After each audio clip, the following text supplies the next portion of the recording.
Hello friends, स्वागत है आप सबका आपका अपना यूट्यूब चैनल अब पढ़ेगा इंडिया में।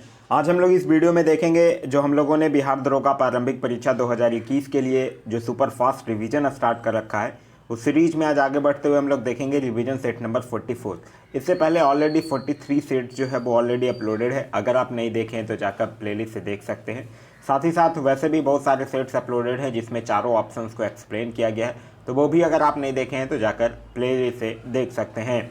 साथ ही साथ करंट अफेयर का भी डेली वीडियो आप लोगों को मॉर्निंग में प्रोवाइड करवाया जाता है 5 AM में, तो वो भी आपके आने वाले सारे एग्जाम्स के लिए काफ़ी महत्वपूर्ण साबित होंगे, तो वो भी वीडियो को ज़रूर देखें। तो चलिए अब बढ़ते हैं अपने क्वेश्चंस की तरफ। आज का जो हमारा पहला क्वेश्चन है वो यह कह रहा है कि वह राष्ट्रवादी नेता जो 1925 में केंद्रीय विधानमंडल का अध्यक्ष चुना गया। तो केंद्रीय विधानमंडल का अध्यक्ष 1925 में कौन चुने गए थे? स्वराज पार्टी के चुने गए थे विट्ठल भाई पटेल। तो इस क्वेश्चन का जो सही आंसर होगा वो होगा ऑप्शन नंबर बी, विट्ठल भाई पटेल। वहीं केंद्रीय विधानमंडल से याद रखिएगा, केंद्रीय विधानमंडल का जो गठन है वो 1919 के अधिनियम के द्वारा किया गया था। नेक्स्ट कह रहा है निम्न में से कौन सा मौलिक अधिकार भारतीय एवं विदेशी दोनों को प्राप्त नहीं है, यह पूछ रहा है। तो देखिए, अभिव्यक्ति की स्वतंत्रता अधिनियम संविधान के अनुच्छेद 19A के अंतर्गत मौलिक अधिकार है जो विदेशी नागरिकों को प्राप्त नहीं है। ठीक है, तो इस क्वेश्चन का विदेशी नागरिकों होना चाहिए यहाँ। तो इस क्वेश्चन का जो सही आंसर होगा वो होगा ऑप्शन नंबर बी, अभिव्यक्ति की स्वतंत्रता जो है वो विदेशी नागरिकों को प्राप्त नहीं है। नेक्स्ट कह रहा मौलिक अधिकार से किस प्रकार के लोकतंत्र की स्थापना की जा सकती है? तो मौलिक अधिकार से राजनीतिक लोकतंत्र की स्थापना की जा सकती है। तो इस क्वेश्चन का जो सही आंसर होगा वो होगा ऑप्शन नंबर सी, राजनीतिक लोकतंत्र की स्थापना की जा सकती है। कह रहा कि किस अनुच्छेद के आधार पर राज्यपाल जो है वो राष्ट्रपति के पास किसी साधारण विधेयक को भेज सकता है? तो यह कौन से अनुच्छेद के द्वारा? अनुच्छेद 200 के द्वारा। तो इस क्वेश्चन का जो सही आंसर होगा वो होगा ऑप्शन नंबर सी, अनुच्छेद 200।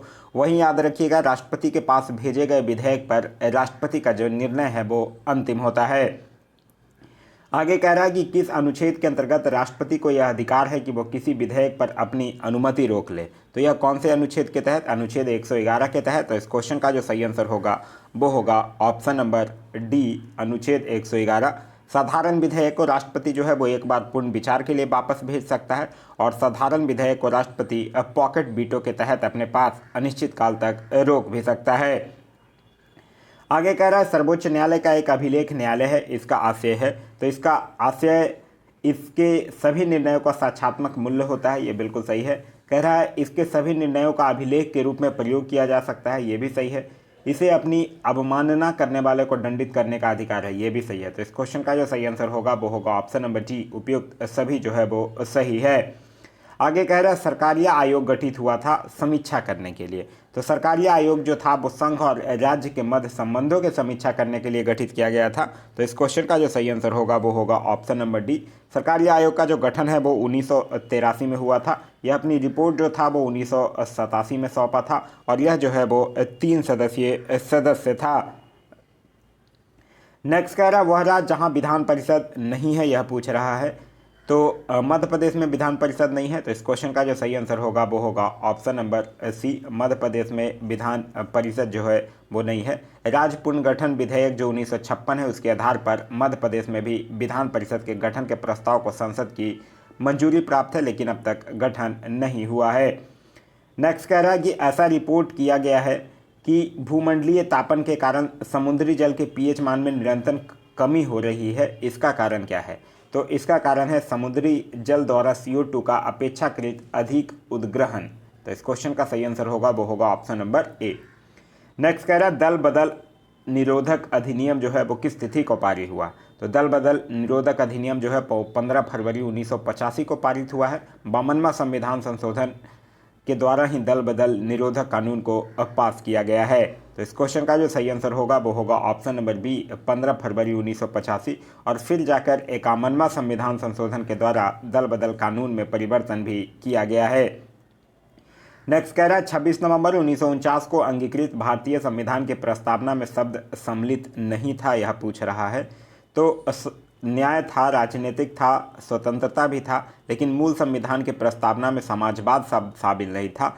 आप लोगों ने पढ़ रखा होगा कि 42वां संविधान संशोधन 1976 के द्वारा प्रस्तावना में समाजवाद, पंथ निरपेक्षता और अखंडता को जोड़ा गया था। तो इस क्वेश्चन का जो सही आंसर होगा वो होगा ऑप्शन नंबर ए, समाजवाद।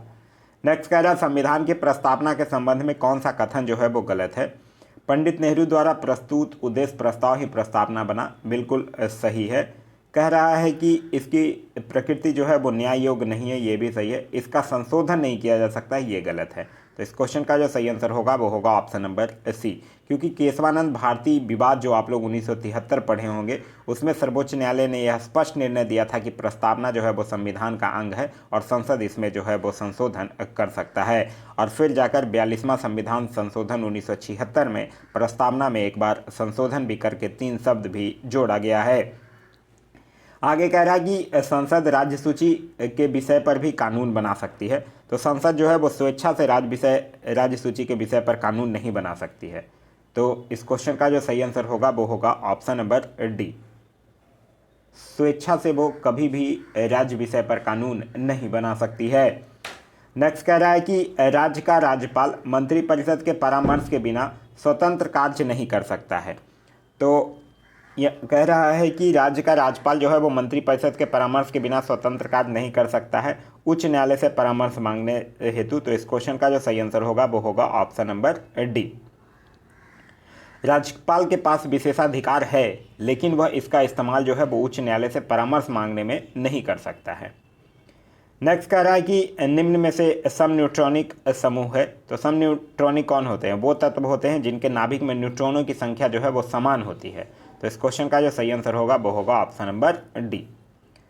नेक्स्ट कह रहा है धातु जो ठंडे पानी से त्वरित क्रिया करती हैं, तो वो कौन त्वरित क्रिया करता है? सोडियम। तो इस क्वेश्चन का जो सही आंसर होगा वो होगा ऑप्शन नंबर ए, सोडियम। नेक्स्ट कह रहा फलों के मीठे स्वाद का कारण क्या है? तो फलों के मीठे स्वाद का कारण उसमें पाए जाने वाला फ्रुक्टोज है। इस क्वेश्चन का जो सही आंसर होगा वो होगा option number D, fructose. Next कह रहा है निम्न में से कौन सा अम्ल जो है वो सिरके में उपस्थित है? तो एसेटिक अम्ल सिरके में उपस्थित होता है, यानी CH3COOH। तो इस क्वेश्चन का जो सही आंसर होगा वो होगा ऑप्शन नंबर टी, एसेटिक अम्ल। नेक्स्ट कह रहा है निम्न में से कौन सी गैस जो है वो धरती पर जीवन के लिए हानिकारक और लाभदायक दोनों है? तो जीवन के लिए हानिकारक और लाभदायक दोनों हो जाएगा कौन सा गैस? Carbon dioxide. तो इस क्वेश्चन का जो सही आंसर होगा वो होगा option number D, carbon dioxide. Next कह रहा है निम्न में से किस धातु का प्रयोग जो है वो नौकाओं के निर्माण में किया जाता है क्योंकि वह समुद्री जल से संक्षारित नहीं होता है? तो किसकी बात कर रहा है? टाइटेनियम की बात कर रहा है। तो इस क्वेश्चन का जो सही आंसर होगा वो होगा ऑप्शन नंबर डी, टाइटेनियम ही एक ऐसा रासायनिक तत्व है जिसका प्रयोग जो है वो समुद्री नौकाओं के निर्माण में किया जाता है क्योंकि इसका संक्षारण जो है वो नहीं होता है। साथ ही साथ टाइटेनियम से एक चीज़ और याद रखिएगा, टाइटेनियम को रणनीतिक धातु भी कहा जाता है और इसकी परमाणु संख्या जो है वो 22 होती है। नेक्स्ट कह रहा मस्तिष्क तथा मेरुज्जु पर चढ़ी झिल्ली में सूजन आ जाने से होने वाला रोग कौन सा है?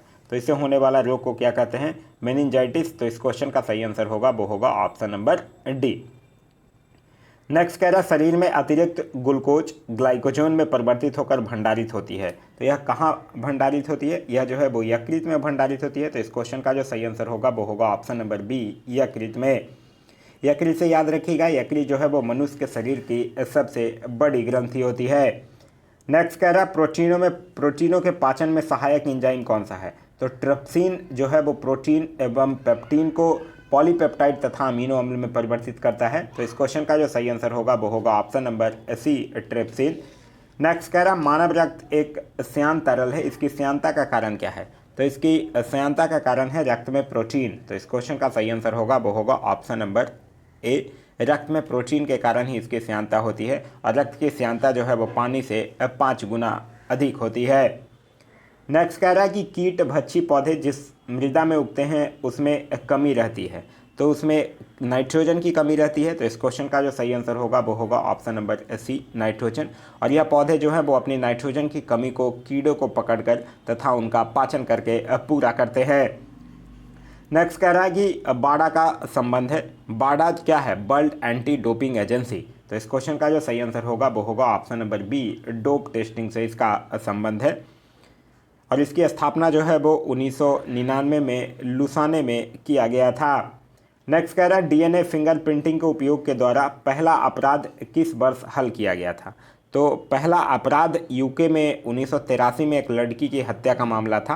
तो इस क्वेश्चन का जो सही आंसर होगा वो होगा ऑप्शन नंबर सी 1983 में। नेक्स्ट कह रहा है कि इंजॉर्ज नाम है विश्व के प्रथम क्लोन का। तो यह किसके प्रथम क्लोन का है? यह है ऊँट के प्रथम क्लोन का। तो इस क्वेश्चन का जो सही आंसर होगा, प्रथम क्लोन से जो ऊँट क्लोन से तैयार किया गया था ऊँट, उसका नाम इंजॉर्ज रखा गया था। तो इस क्वेश्चन का सही आंसर होगा ऑप्शन नंबर ए ऊँट। आगे कह रहा है रेशम, तंतु, रोम, पिच, नख ये सब आदि जो है वो किससे निर्मित है? तो यह सब जो है जो किससे निर्मित है?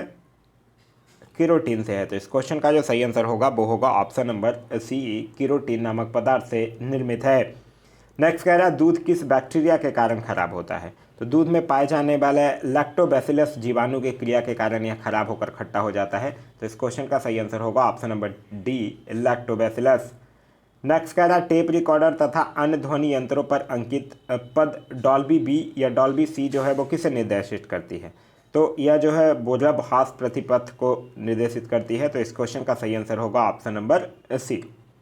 नेक्स्ट कह रहा है पार्सेक जो है वो मात्रक है। तो पार्सेक किस चीज़ की मात्रक है? यह खगोलीय इकाई है दूरी की। तो इस क्वेश्चन का जो सही आंसर होगा वो होगा ऑप्शन नंबर ए, दूरी की खगोलीय इकाई है। और एक पार्सेक के बराबर आप लोग पढ़ रखे होंगे 3.26 लाइट ईयर होता है। नेक्स्ट कह रहा है प्रसिद्ध पुस्तक फाउंडेशन ऑफ इंडिया कल्चर के लेखक कौन है? तो इस पुस्तक के लेखक हैं अरबिंदो घोष। तो इस क्वेश्चन का सही आंसर होगा ऑप्शन नंबर बी। नेक्स्ट कह रहा है निम्न में से सबसे पहले क्या घटित हुआ था, यह आपसे पूछ रहा है।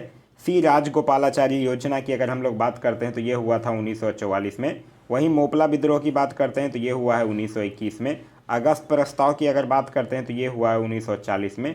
और बेबेल योजना की अगर बात करते हैं तो यह हुआ है 1945 में। यहाँ आपसे पूछ रहा सबसे पहले क्या घटित हुआ, तो मोपला विद्रोह।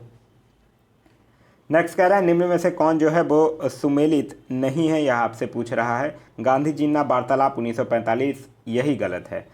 CR फार्मूले पेश किए जाने के बाद सितंबर 1944 में ही महात्मा गांधी और मोहम्मद अली जिन्ना के मध्य वार्तालाप हुआ था। 1945 नहीं, यहाँ 1944 होना चाहिए था। तो इस क्वेश्चन का जो सही आंसर होगा वो होगा ऑप्शन नंबर ए। नेक्स्ट कह रहा है निम्नलिखित में से कौन जो है वो सुमेलित नहीं है, यह पूछ रहा है। संथाल विद्रोह 1855, खासी विद्रोह 1829, कोल विद्रोह 1831, अहोम विद्रोह 1815, यह गलत है क्योंकि गोमधर कुंवर के नेतृत्व में 1828 में अहोम विद्रोह जो था वो असम में हुआ था। तो इस क्वेश्चन का जो सही आंसर होगा वो होगा ऑप्शन नंबर डी। नेक्स्ट कह रहा है निम्न में से सबसे बाद की घटना कौन है? तो कांग्रेस लीग समझौता की अगर बात करते हैं तो कब? 1916। मुक्ति दिवस की अगर बात करते हैं तो कब? 1939।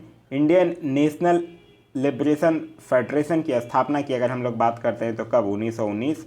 और कांग्रेस नेशनलिस्ट पार्टी की स्थापना की अगर हम लोग बात करते हैं तो कब? 1934। यहाँ पूछ रहा है सबसे बाद की घटना क्या है? तो सबसे बाद की घटना है मुक्ति दिवस। तो इस क्वेश्चन का सही आंसर होगा ऑप्शन नंबर बी, मुक्ति दिवस जो है वो 22 दिसंबर 1939 को मनाया गया था।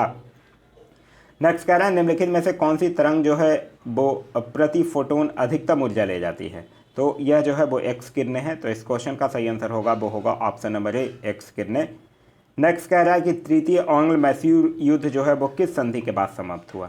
तो तृतीय आंग्ल मैसूर युद्ध जो है वो श्रीरंगपट्टनम की संधि 1792 के तहत पश्चात समाप्त हुआ। तो इस क्वेश्चन का जो सही आंसर होगा वो होगा ऑप्शन नंबर बी, श्रीरंगपट्टनम की संधि। नेक्स्ट कह रहा है निम्न में से कौन जो है वो सुमेलित नहीं है, यह आपसे पूछ रहा है। पुनः जजिया कर फरुखसियार, मसूलीपट्टनम पर अधिकार फोर्ट, सती प्रथा निषेध विलियम बेंटिक, दास्ता का अंत मैकलम, ये सुमेलित नहीं है। मैकलम जो था वो एक अमेरिकी पादरी था जो 1830 में भारत की यात्रा पर आया था, जिसने दक्षिण भारत को दास्ता का उल्लेख किया था। तो इस क्वेश्चन का जो सही आंसर होगा वो होगा ऑप्शन नंबर डी, क्योंकि दास्ता का अंत जो है वो 1843 में लॉर्ड एलन बैरो के द्वारा एक्ट 5 के द्वारा किया गया था। नेक्स्ट कह रहा है निम्न में से किस अकाल को प्रकोप का समुद्र कहा गया है? तो किस अकाल को कहा गया? उड़ीसा का अकाल जो 1866-67 में आया था उसी का कहा गया था सी ऑफ कैलेमिटी, यानी प्रकोप का समुद्र कहा गया था। तो इस क्वेश्चन का जो सही आंसर होगा वो होगा ऑप्शन नंबर डी, उड़ीसा अकाल।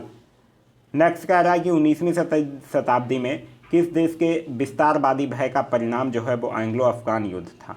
तो ये जो था वो रूस का भारत की ओर विस्तार के कारण आंग्ल अफगान युद्ध लड़ा गया था। तो इस क्वेश्चन का जो सही आंसर होगा वो होगा ऑप्शन नंबर सी, रूस। आगे कह रहे हैं तृतीय आंग्ल अफगान युद्ध जो है वो कब लड़ा गया। तो तृतीय आंग्ल अफगान युद्ध जो है वो 1919 में लड़ा गया। तो इस क्वेश्चन का जो सही आंसर होगा वो होगा ऑप्शन नंबर सी, 1919 में। नेक्स्ट है हमारा किसका कथन है, मुझे इस आरोप के संबंध में कोई क्षमा नहीं मांगनी है कि संविधान के प्रारूप में भारत सरकार अधिनियम 1935 के एक बड़े भाग को पुनः उत्पादित कर दिया गया है। यह किसका कथन है, यह कथन है डॉक्टर भीमराव अंबेडकर का। तो इस क्वेश्चन का जो सही आंसर होगा वो होगा ऑप्शन नंबर डी। नेक्स्ट कह रहा है भारत सरकार अधिनियम 1935 में क्या शामिल नहीं था, यह आपसे पूछ रहा है। प्रांतीय स्वशासन का उपबंध था, अखिल भारतीय संघ की स्थापना भी थी, केंद्र में द्वैत शासन की स्थापना भी था, सिखों को अलग निर्वाचन यह नहीं था। तो इस क्वेश्चन का जो सही आंसर होगा वो होगा ऑप्शन नंबर डी, सिखों को अलग निर्वाचन। आप लोगों ने पढ़ रखा होगा कि जो सांप्रदायिक आधार पर सिख और ईसाई को अपना प्रतिनिधि अलग से चुनने का अधिकार था वो 1919 के अधिनियम में था, ना कि 1935 के अधिनियम में। और अगर सर्वप्रथम सांप्रदायिक आधार पर अलग से निर्वाचन की बात करते हैं तो 1909 में मुस्लिमों को दिया गया था। नेक्स्ट कह रहा है मुद्रा राक्षस पुस्तक के लेखक कौन है। तो मुद्रा राक्षस जो है वो गुप्त काल में विशाख दत्त के द्वारा लिखी गई थी, जिसमें हमें मौर्य काल के बारे में जानकारी मिलती है। तो इस क्वेश्चन का जो सही आंसर होगा वो होगा option number B, Vishakhadatta. Next कह रहा है निम्न में से किस पुस्तक में महाभारत में अपना कथा सूत्र नहीं लिया गया है। किस पुस्तक में महाभारत से अपना कथा सूत्र नहीं लिया गया है। तो यह जो है वो 10 कुमार चंडी के द्वारा लिखी गई पुस्तक है, 10 कुमार चरित्र। तो इस क्वेश्चन का जो सही आंसर होगा वो होगा ऑप्शन नंबर डी। नेक्स्ट कहा गया है कि किस अभिलेख से यह ज्ञात होता है कि स्कंदगुप्त ने हुनों को पराजित किया था। तो यह किस अभिलेख से, उत्तर प्रदेश के गाजीपुर में भीतरी गांव नामक स्थान पर भीतरी स्तंभ अभिलेख है उससे प्राप्त हुआ है। तो इस क्वेश्चन का जो सही आंसर होगा वो होगा ऑप्शन नंबर ए, भीतरी स्तंभ अभिलेख। नेक्स्ट कह रहा है प्राचीन भारत में किस पुस्तक में पत्नी को विवाह विच्छेद की अनुमति दी गई है। तो यह किस पुस्तक में दिया गया, अर्थशास्त्र में, जो कि चाणक्य की पुस्तक है। तो इस क्वेश्चन का जो सही आंसर होगा वो होगा ऑप्शन नंबर बी, अर्थशास्त्र। इसका मतलब है कि मौर्य काल में पति के बहुत समय तक विदेश में रहने या पति के शारीरिक दोष होने पर पत्नी जो है वो उसका त्याग कर सकती थी। नेक्स्ट कह रहा है कि अंतिम मौर्य राजा था। तो अंतिम मौर्य राजा कौन था, वो था बृहदत्त, जिसकी हत्या जो है वो उसकी सेनापति पुष्यमित्र शुंग के द्वारा कर दिया गया था और फिर शुंग वंश की स्थापना की गई थी। तो इस क्वेश्चन का जो सही आंसर होगा वो होगा option number B, Brihadatta. Next कह रहा है निर्धनता का दुष्चक्र की अवधारणा किसने दिया था। तो एक अर्थशास्त्री थे जिनका नाम था रेगनर नर्क्स। तो इस क्वेश्चन का जो सही आंसर होगा वो होगा option number B, Ragnar Nurkse. Next कह रहा है निम्न में से कौन बेमेल है, यह आपसे पूछ रहा है। खाद्य उत्पादन वृद्धि हरित क्रांति सही है, दूध उत्पादन श्वेत क्रांति, मत्स्य उत्पादन नीली क्रांति, उर्वरक उत्पादन लाल क्रांति यह गलत है, क्योंकि उर्वरक उत्पादन को भूरी क्रांति कहा गया है। तो इस क्वेश्चन का जो सही आंसर होगा वो होगा ऑप्शन नंबर डी। नेक्स्ट कह रहा है मानव पूंजी में बढ़ता हुआ विनियोग अग्रसारित करता है।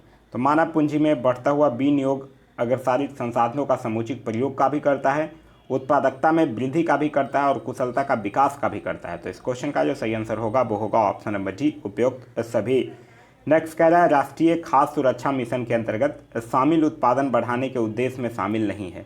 तो 2007-8 में रबी के मौसम में केंद्र प्रायोजित ये राष्ट्रीय खाद्य सुरक्षा मिशन का स्टार्ट किया गया था, जिसका उद्देश्य था कि कृषि उत्पादकता में वृद्धि करके चावल, गेहूं तथा दाल के उत्पादक में वृद्धि का लक्ष्य जो है वो निर्धारित करना था। लेकिन इसमें कौन शामिल नहीं था, तिलहन शामिल नहीं था। तो इस क्वेश्चन का सही आंसर होगा ऑप्शन नंबर ए। नेक्स्ट कह रहा भारत निर्माण योजना में क्या शामिल नहीं है। तो भारत निर्माण योजना की अगर हम लोग बात करते हैं तो उसमें 6 योजनाओं को रखा गया है। 6 जो योजनाएं हैं वो सिंचाई है, आवास है, विद्युत है, दूर संचार है, पेयजल है और ग्रामीण सड़क है। उसमें शिक्षा की बात नहीं की गई है। तो इस क्वेश्चन का सही आंसर होगा ऑप्शन नंबर डी, शिक्षा। नेक्स्ट कह रहा है निम्न में से कौन स्वयं सहायता समूह में बैंक लीकेज कार्यक्रम को क्रियान्वित नहीं करता है। तो ये कौन नहीं करता है, नाबार्ड नहीं करता है, क्योंकि नाबार्ड जो है वो कोई व्यक्तिगत खाता नहीं खोलता है, या जो है वो स्वयं सहायता समूह के लिए धन का आवंटन भी नहीं करता है। तो इस क्वेश्चन का जो सही आंसर होगा वो होगा ऑप्शन नंबर ए, नाबार्ड। नाबार्ड की स्थापना जो है वो 12 जुलाई 1982 को किया गया था। आगे कह रहा है कि किस नदी का उद्गम स्थान जो है वो बिहार है। तो यहाँ पे फल्गु नदी है, अजय नदी है, संकरी है और पुनपुन है। अजय नदी जो है वो बिहार की जमुई की पहाड़ी के बाटपाट से निकलती है। तो इस क्वेश्चन का जो सही आंसर होगा वो होगा option number B, Ajay. Next कह रहा है कि सुख लदरी जलप्रपात जो है वो किस नदी पर है, तो यह जो है वो कन्हर नदी पर है, जो उत्तर प्रदेश बिहार की सीमा पर अवस्थित है। तो इस क्वेश्चन का जो सही आंसर होगा वो होगा ऑप्शन नंबर बी, कन्हर नदी पर। नेक्स्ट कह रहा है भारत से होकर बहने वाली सबसे लंबी नदी कौन है, तो भारत से होकर बहने वाली सबसे लंबी नदी जो है वो ब्रह्मपुत्र है। तो इस क्वेश्चन का जो सही आंसर होगा वो होगा ऑप्शन नंबर ए, ब्रह्मपुत्र। वहीं अगर पूछ ले कि भारत की सबसे लंबी नदी कौन है, तब आपका आंसर जो होगा वो होगा गंगा नदी। नेक्स्ट कह रहा है ग्लोब पर दो स्थानों के बीच न्यूनतम दूरी होती है, तो ग्लोब पर दो स्थानों के बीच जो न्यूनतम दूरी होती है वो कहाँ होती है, प्रधान देशांतर रेखा जो यूके के लंदन से होकर गुजरती है। तो इस क्वेश्चन का जो सही आंसर होगा वो होगा ऑप्शन नंबर सी, जिसको कि 0 डिग्री या 0 अंश देशांतर रेखा भी कहा जाता है। आगे कह रहा है ऋतु प्रवास क्रिया करते हैं, तो ऋतु प्रवास जो है वो की क्रिया जो है वो भोटिया करते हैं। भोटिया जो है वो उत्तराखंड के अल्मेडा ये सब में पाए जाने वाली जो जनजातियां हैं वो जो है वो मंगोल प्रजाति की जनजाति है जो ऋतु प्रवास के लिए प्रसिद्ध है। तो इस क्वेश्चन का जो सही आंसर होगा वो होगा option number A, Bhotia. Next कह रहा है बरमूडा त्रिभुज जो है वो अवस्थित है, तो बरमूडा त्रिभुज क्षेत्र जो है वो फ्लोरिडा, प्यूर्टो और बरमूडा नामक द्वीप के मध्य स्थित है। तो इस क्वेश्चन का जो सही आंसर होगा वो होगा ऑप्शन नंबर ए, यह जो है वो उत्तरी अटलांटिक महासागर का एक जलीय क्षेत्र है। नेक्स्ट कह रहा है विश्व में लौह के 3 अग्रणी उत्पादक कौन है, तो लौह के 3 अग्रणी उत्पादक हो जाएगा चीन, जापान और भारत। तो इस क्वेश्चन का सही आंसर होगा वो होगा ऑप्शन नंबर बी। नेक्स्ट कह रहा है लावा मिट्टी जो है वो पाई जाती है, तो लावा मिट्टी जो है वो मध्य प्रदेश के मालवा के पठार में पाई जाती है। तो इस क्वेश्चन का जो सही आंसर होगा वो होगा ऑप्शन नंबर बी, मालवा पठार में। नेक्स्ट कह रहा है निम्न में से कौन जो है वो बेमेल है, यह आपसे पूछ रहा है। मैग्नीज उड़ीसा सुमेलित है, निकेल उड़ीसा सही है, एस्बेस्टस राजस्थान सुमेलित है, जस्ता झारखंड ये गलत है क्योंकि जस्ता के उत्पादन में राजस्थान जो है वो प्रथम स्थान पर है। तो इस क्वेश्चन का जो सही आंसर होगा वो होगा ऑप्शन नंबर डी। नेक्स्ट कह रहा है कि आयनिक यौगिकों के बारे में निम्न में से क्या जो है वो सही है। उनका गलनांक उच्च किंतु क्वथनांक जो है वो निम्न होता है, गलत है। उनका गलनांक जो है वो निम्न किंतु क्वथनांक उच्च होता है, ये भी गलत है। वो समानता मिट्टी के तेल में घुलनशील है, ये भी गलत है। तो इस क्वेश्चन का जो सही आंसर होगा वो होगा ऑप्शन नंबर डी, उपयुक्त में से कोई नहीं, क्योंकि इनका गलनांक और क्वथनांक जो है वो उच्च होता है। नेक्स्ट कह रहा है कि निम्नलिखित में से कौन जो है वो निजी क्षेत्र का है, यह आपसे पूछ रहा है। तो जामनगर रिफाइनरी जो है गुजरात का देश का जो सबसे बड़ा तेल शोधक कारखाना जो है वो निजी क्षेत्र से है, जो कि रिलायंस पेट्रोलियम लिमिटेड का है। नेक्स्ट कह रहा है मृदा क्षरण समस्या है, तो मृदा क्षरण जो है वो उष्णकटिबंधीय वर्षा वन की विशेषता है। तो इस क्वेश्चन का जो सही आंसर होगा वो होगा ऑप्शन नंबर ए, उष्णकटिबंधीय वर्षा वन में। नेक्स्ट कह रहा है वह वृक्ष जो कभी सामाजिक वानिकी में लोकप्रिय था लेकिन वर्तमान में उसे पारिस्थितिकी आतंकवादी माना गया है, तो यह किसको कहा जाता है, यूकोलिप्टस को। तो इस क्वेश्चन का जो सही आंसर होगा वो होगा option number C, eucalyptus. Next कह रहा है टेलर घाटी जो है वो अवस्थित है, तो टेलर घाटी जो है वो ऑस्ट्रेलिया में अवस्थित है। तो इस क्वेश्चन का जो सही आंसर होगा वो होगा ऑप्शन नंबर ए, ऑस्ट्रेलिया में। नेक्स्ट कह रहा है निम्नलिखित में से कौन सी नदी जो है वो व्रंस घाटी से बहती है, तो व्रंस घाटी से कौन सी नदी बहती है, राइन नदी बहती है। जर्मनी की है ये राइन नदी जो कि रिफ्ट घाटी से होकर गुजरती है। तो इस क्वेश्चन का जो सही आंसर होगा वो होगा ऑप्शन नंबर डी, राइन। नेक्स्ट कह रहा है निम्न में से कौन जो है वो सुमेलित नहीं है, यह आपसे पूछ रहा है। डेट्रॉयट ऑटोमोबाइल सुमेलित है, मैग्नेटोस्कर लोहा तथा इस्पात सुमेलित है, जोहान्सबर्ग सोना खनन सुमेलित है, बर्मिंघम जलप्रपात निर्पात जो है वो सुमेलित नहीं है, क्योंकि बर्मिंघम कहाँ है, यूके में, जो कि लोहा और इस्पात उद्योग के लिए प्रसिद्ध है। तो इस क्वेश्चन का जो सही आंसर होगा वो होगा ऑप्शन नंबर डी। आगे कह रहा है कि बबीता फोगाट और कविता दलाल को किस पद पर नियुक्त किया गया है, तो इनको डिप्टी डायरेक्टर के रूप में हरियाणा सरकार के द्वारा नियुक्त किया गया है। तो इस क्वेश्चन का जो सही आंसर होगा वो होगा ऑप्शन नंबर ए, डिप्टी डायरेक्टर। नेक्स्ट कह रहा है कि किस राज्य ने खेल को उद्योग का दर्जा दिया है, तो खेल को उद्योग का दर्जा जो है वो मिजोरम मंत्रिमंडल के द्वारा दिया गया है। तो इस क्वेश्चन का सही आंसर होगा ऑप्शन नंबर बी, मिजोरम मंत्रिमंडल के द्वारा। नेक्स्ट कह रहा है विश्व निवेश रिपोर्ट 2020 में भारत का स्थान कितना है, तो यह रिपोर्ट जो है वो UNCTAD के द्वारा जारी किया जाता है और इसमें भारत का स्थान जो है वो 9वां है। तो इस क्वेश्चन का सही आंसर होगा वो होगा ऑप्शन नंबर बी। नेक्स्ट कह रहा है 2020 में रजिस्ट्रार जनरल प्रदेशक पंजीकरण कार्यालय की रिपोर्ट के आधार पर 2016-18 में मातृ मृत्यु दर पर कितना दर्ज किया गया है, तो यह जो है वो कितना दर्ज किया गया है, 113 दर्ज किया गया है। तो इस क्वेश्चन का सही आंसर होगा ऑप्शन नंबर सी। नेक्स्ट कह रहा है कोविड-19 संक्रमण के कारण संसद के वेतन भत्ते में कितने प्रतिशत की कटौती की गई है। तो यह किया गया है 30% की। तो इस क्वेश्चन का सही आंसर होगा वो होगा ऑप्शन नंबर सी। नेक्स्ट कह रहा है कृषि संबंधी विधेयकों पर विरोध प्रकट करने हेतु किसने मंत्रिपरिषद से त्याग पत्र दे दिया है। तो वो दी थी उस समय श्रीमती हरसिमरत कौर ने। तो इस क्वेश्चन का जो सही आंसर होगा वो होगा option number B, Harsimrat Kaur. Next कह रहा है राष्ट्रीय चिकित्सा आयोग का अध्यक्ष किसे बनाया गया। तो राष्ट्रीय चिकित्सा आयोग का अध्यक्ष जो है वो डॉक्टर सुरेश चंद्र शर्मा को बनाया गया है। वहीं राष्ट्रीय चिकित्सा आयोग की अगर बात करते हैं तो इसका गठन जो है वो सितंबर 2020 में हुआ है। नेक्स्ट कह रहा है संघाई सहयोग संगठन के रक्षा मंत्री की बैठक सितंबर 2020 में कहाँ हुई। तो सितंबर 2020 में रूस के मॉस्को में संपन्न हुआ था। तो इस क्वेश्चन का सही आंसर होगा ऑप्शन नंबर सी। आगे कह रहा है वैश्विक नवाचार रैंकिंग 2020 में भारत का स्थान क्या है। तो वैश्विक नवाचार रैंकिंग 2020 में भारत का स्थान जो है वो है 48 और 2019 में पूछे तो 52वां था। तो इस क्वेश्चन का सही आंसर होगा वो होगा ऑप्शन नंबर बी। नेक्स्ट कह रहा है राज्यसभा का उपसभापति एक बार पुनः किसे पुनर्निर्वाचित किया गया था। तो एक बार पुनः किसे पुनर्निर्वाचित किया गया, यह किया गया हरिवंश नारायण सिंह को। तो इस क्वेश्चन का सही आंसर होगा वो होगा ऑप्शन नंबर बी। यह जो है वो राज्यसभा के उपसभापति अब 2020 से लेकर 2026 तक के लिए चुने गए हैं। आगे कह रहा है 2020 का बुकर अंतर्राष्ट्रीय पुरस्कार जो है वो किसे प्राप्त हुआ। तो 2020 का जो साहित्य का अंतर्राष्ट्रीय बुकर पुरस्कार है वो नीदरलैंड के मैरियक लुकास को प्रदान किया गया है। तो इस क्वेश्चन का जो सही आंसर होगा वो होगा ऑप्शन नंबर ए, मैरियक लुकास। और इन्हें यह पुरस्कार जो है वो उनके पहले उपन्यास डिस्कम्फर्ट ऑफ इवनिंग के लिए प्रदान किया गया है। आगे कह रहा है 2019-20 में भारत के सर्वश्रेष्ठ फुटबॉलर का पुरस्कार किनको दिया गया है। तो यह दिया गया था गुरप्रीत सिंह को। तो इस क्वेश्चन का जो सही आंसर होगा वो होगा ऑप्शन नंबर डी। नेक्स्ट कह रहा है किस केंद्रीय मंत्री का निधन जो है वो कोरोना के कारण हुआ। तो किनका हुआ, सुरेश अंगड़ी का हुआ था। तो इस क्वेश्चन का सही आंसर होगा वो होगा ऑप्शन नंबर बी। नेक्स्ट कह रहा है रसायन एवं उर्वरक मंत्रालय ने देश में कितने प्लास्टिक पार्क जो है वो स्थापित करने की मंजूरी दी है। तो यह जो है वो 10 प्लास्टिक पार्कों को स्थापित करने की मंजूरी दी गई है। तो इस क्वेश्चन का सही आंसर होगा वो होगा ऑप्शन नंबर ए। आप लोगों से मैं क्वेश्चन पूछ रहा हूँ, आप लोगों को कमेंट करके बताना है अभी तत्कालीन रसायन एवं उर्वरक मंत्रालय कौन है। मैं क्वेश्चन फिर से रिपीट कर रहा हूँ, आप लोगों को कमेंट करके बताना है कि अभी तत्कालीन जो नया कैबिनेट बना है उसके रसायन एवं उर्वरक मंत्रालय के मंत्री कौन हैं।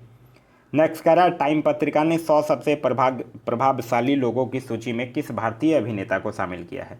तो आयुष्मान खुराना को किया है। तो इस क्वेश्चन का जो सही आंसर होगा वो होगा option number B, Ayushmann Khurana.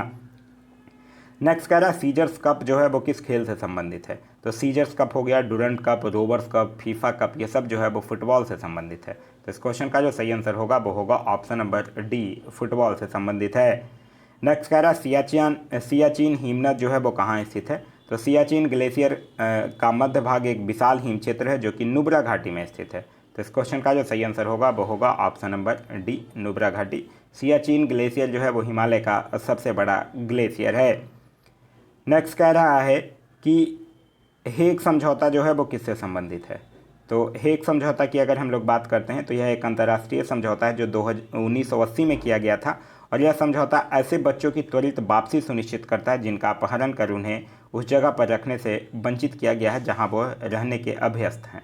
तो इस क्वेश्चन का जो सही आंसर होगा वो होगा ऑप्शन नंबर ए, बच्चों की वापसी। आगे कह रहा है संयुक्त राष्ट्र के 51 आरंभिक मूल सदस्यों द्वारा 1945 में संयुक्त राष्ट्र चार्टर जो है वो कहाँ पर हस्ताक्षरित किया गया था। तो यह जो है वो कहाँ पे हस्ताक्षरित किया गया था, सैन फ्रांसिस्को सम्मेलन में। तो इस क्वेश्चन का जो सही आंसर होगा वो होगा option number C, San Francisco सम्मेलन में। आगे कह रहा है विश्व पर्यटन दिवस जो है वो कब मनाया जाता है। तो विश्व पर्यटन दिवस जो है वो 27 सितंबर को मनाया जाता है। तो इस क्वेश्चन का जो सही आंसर होगा वो होगा ऑप्शन नंबर डी, 27 सितंबर। नेक्स्ट कह रहा है कि खेलो इंडिया यूथ गेम्स 2020 का आधिकारिक शुभांकर क्या है। तो खेलो इंडिया यूथ गेम्स जो 2020 था उसका शुभांकर जो था वो विजय, बाघ और जथा यानी काला हिरन था। तो इस क्वेश्चन का जो सही आंसर होगा वो होगा ऑप्शन नंबर ए, विजय। तो यह था हमारा आज का वीडियो। आज का वीडियो आप लोगों को कैसा लगा कमेंट करके ज़रूर बताइएगा। साथ ही साथ इस वीडियो से कुछ सीखने के लिए मिला तो एक लाइक ज़रूर कर दीजिएगा। वीडियो पसंद आया तो अपने दोस्तों के साथ शेयर करना ना भूलें। अभी तक आप इस चैनल पर नए हैं या चैनल को सब्सक्राइब नहीं किए हैं तो चैनल को सब्सक्राइब कर लीजिए और साथ ही साथ बेल आइकन दबा लीजिए ताकि हमारे सारे वीडियो के नोटिफिकेशन आपको मिलते रहें। Thanks for watching.